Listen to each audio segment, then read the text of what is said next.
In this lesson, we look at Azure Automation and its three features, including process automation, configuration management, and update management. As we go through this lesson, keep in mind that Azure Automation is heterogeneous, which is a fancy way of saying that it works across many different platforms, including Windows, Linux, and multiple cloud environments. One of the network administrator's responsibilities is performing different management tasks, such as managing credentials and access rights, deploying and configuring infrastructure, and other repetitive, time-consuming tasks.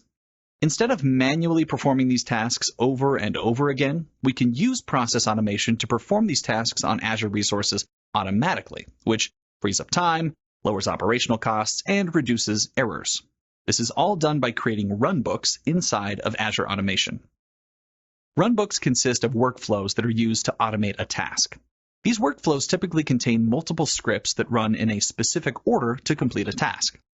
A runbook can be created using PowerShell scripts, Python scripts, or a GUI interface built into Azure Automation.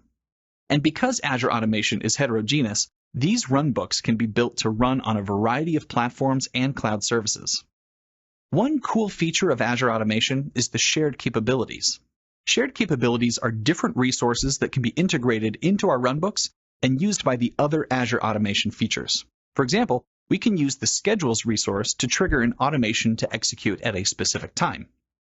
Other shared resources include modules that can be used to import Python and PowerShell scripts to manage Azure and other systems. The module gallery can be used to access pre-built runbooks that have been developed by Microsoft or uploaded by other users. The Credentials resource allows runbooks to access sensitive objects, such as a user's login information.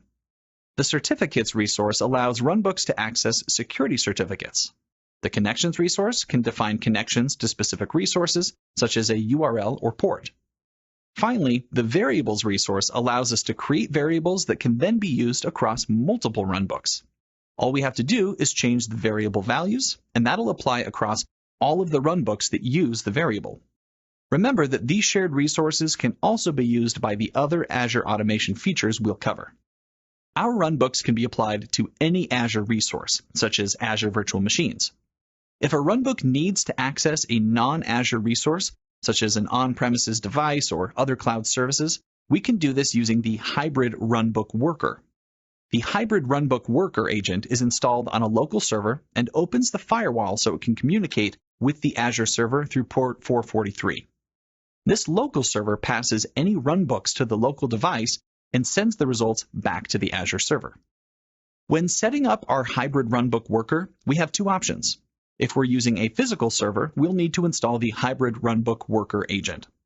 Before the agent can be installed, however, we must configure an Azure Monitor Log Analytics workspace and then install the Log Analytics agent.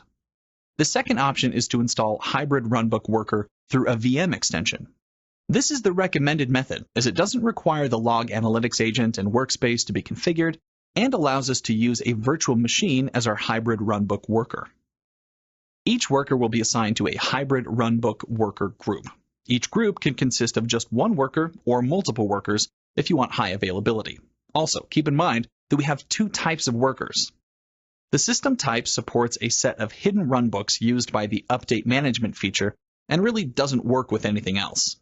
The more common worker is the user type. The user worker type supports user-defined runbooks designed to run on Windows or Linux machines that are members of Runbook Worker groups. Each worker type is limited to 4,000 machines per automation account. If the organization exceeds 4,000 machines, additional Azure Automation accounts will need to be created. Using Azure Automation and runbooks to automate tasks on our Azure VMs and other systems in a hybrid network is not difficult to set up and will free up a lot of time and resources by performing common tasks automatically. Now let's look at the configuration management feature in Azure Automation. The configuration management feature of Azure Automation has two main components: change tracking and inventory, and the Azure Automation state configuration. The change tracking and inventory feature in Azure Automation monitors our Azure VMs, on-premises machines, and cloud environments for changes. Any unauthorized changes to services, software, the registry, and files will immediately alert the administrator. The Azure Automation State Configuration feature allows the administrator to write, manage, and compile PowerShell desired state configuration, or DSC scripts.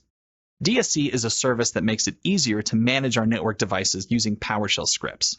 We can use the Automation State Configuration feature to manage various machines, including Azure VMs, on-premises, and cloud-based Windows and Linux servers with our DSC configurations. Now, let's take a look at our last feature, Azure Automation Update Management. For this feature to function properly, Update Management integrates with Azure Monitor logs to determine when updates are needed and log the results of the updates. Update Management allows us to basically set a time to handle the installation of needed updates for both Windows and Linux. Update Management checks with the appropriate repository for each system. If updates are needed, then they will be applied at the set time. Sometimes we'll have updates that shouldn't be installed on a system. Update Management makes it easy to exclude those updates from specific machines. Now, aside from keeping our hybrid network updated, Azure will roll out updates to its platform. Typically, these updates only affect the host system and shouldn't affect any hosted Azure virtual machines. But if the updates have an effect, Azure can automatically choose the least impactful update method. For those updates that don't require a system reboot, the VMs can be paused for up to 30 seconds while the update is applied to the host system. After that, the VM is resumed and the clock is synced back up. Another option that Azure might use is to perform a live migration of the VM to another host that's already been updated. By using the live migration, users shouldn't notice any interruption. If the system does have to be rebooted, the VMs will need to be shut down while the update is applied. Azure gives the network administrator a time window of up to 35 days for the update to be manually applied. In these situations, it's up to the network administrator to determine a time that will be the least impactful to have the updates applied. That'll wrap up our lesson on Azure Automation.